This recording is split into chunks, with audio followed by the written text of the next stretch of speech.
एक कहानी सुना दो।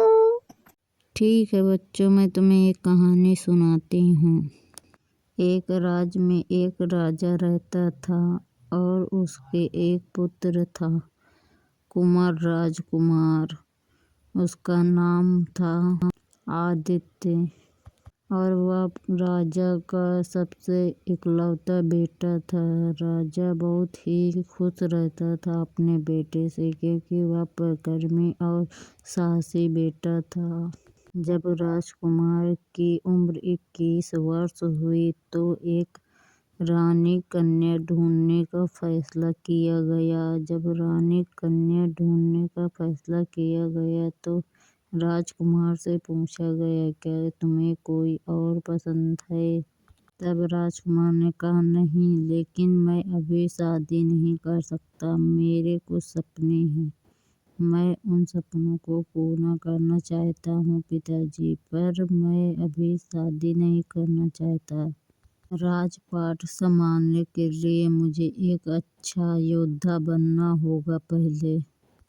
ठीक है, फिर उसने कहा कि मुझे वन में जाना है और 3 वर्षों तक अपनी वहीं पास राजा की शिक्षा ग्रहण करनी है।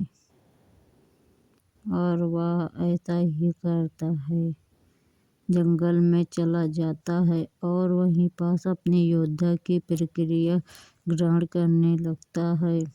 जब 1 वर्ष पश्चात वह जंगल में एक दिन पानी भरने के लिए जा रहा था तो वहाँ पास एक हिरन खड़ा हुआ था और हिरन को देखकर राजा के मन में यह विचार आया कि क्यों न ही मैं इस हिरन का शिकार करूं और धनुष बाण में अच्छी शिक्षा उत्तीर्ण करूं। कुछ देर तक यह हिरन को पीछा करता रहा और हिरन का पीछा करते करते वह एक जंगल से दूसरे जंगल की ओर बढ़ गया, जहाँ कई सारे जंगली जानवर रहते थे।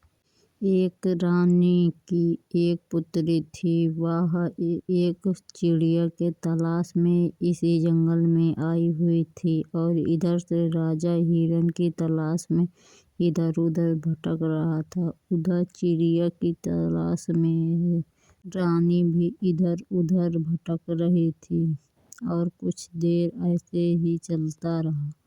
कुछ देर बाद वह आपस में टकराए और राजकुमार ने पूछा, हे लड़के, तुम इस घने वन में क्या कर रही हो? यहाँ काफी खतरा है, कई सारे जानवर यहाँ घूमते रहते हैं, तुम्हें खा जाएंगे।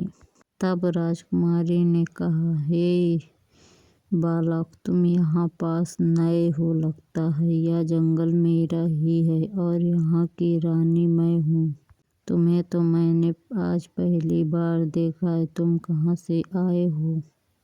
तब राजकुमार ने बताया, मैं पास ही के एक वन में रहता हूँ, यहाँ पास शिक्षा ग्रहण कर रहा हूँ।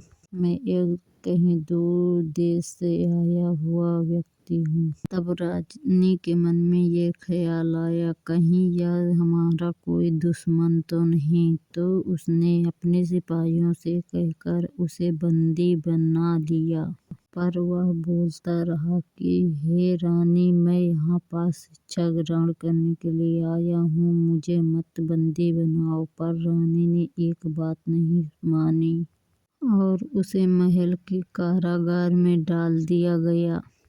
और कुछ दिन तक पूछ-जाँच चलती रही। जब हर बार पूछने पर उस राजकुमार का यही जवाब था कि मैं शिक्षा ग्रहण करने के लिए आया हूँ, मुझे छोड़ दिया जाए। हे रानी, मैंने कोई गलती भी नहीं की, फिर मुझे बंदी क्यों बनाया गया है? 1 माह बीतने पर रानी के समक्ष उसे प्रस्तुत किया गया और रानी ने पूछा, हे बहरूपिया, तुम कहाँ से आए हो और क्या चाहते हो? तो राजा ने कहा, मैं अपनी शिक्षा ग्रहण करने के लिए आया हूँ, मैं कोई दुश्मन नहीं। तब रानी ने कहा कि अच्छा, चलो ठीक है, हमने तुम्हें छोड़ दिया, जाओ। तब राजा धन्यवाद कहकर वहाँ से चला जाता है और रानी यह सोचती रहती है कि यह सच में है क्या दुश्मन हमारा। सिपाहियों जाओ पीछा करो उसका।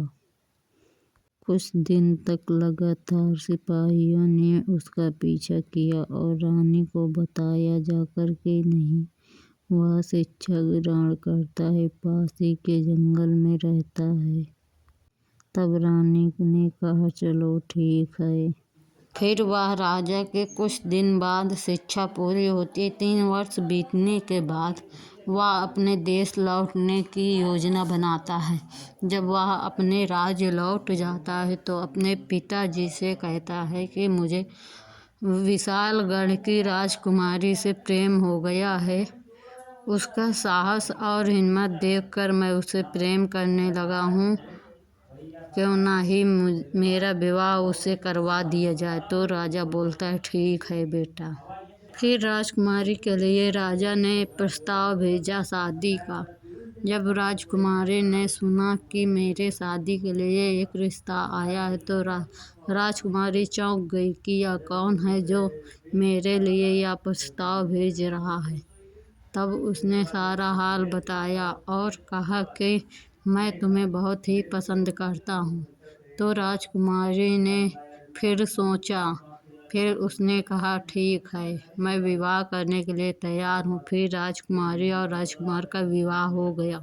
वह दोनों बहुत ही खुश रहने लगे और अपने राज्य में शांति बनाए रखने के लिए बहुत ही प्रयास करते रहे। अब यहीं पर ख़त्म होती है हमारी कहानी। मिलते हैं एक नई कहानी की ओर। तब तक के लिए गुड लक, गुड बाय।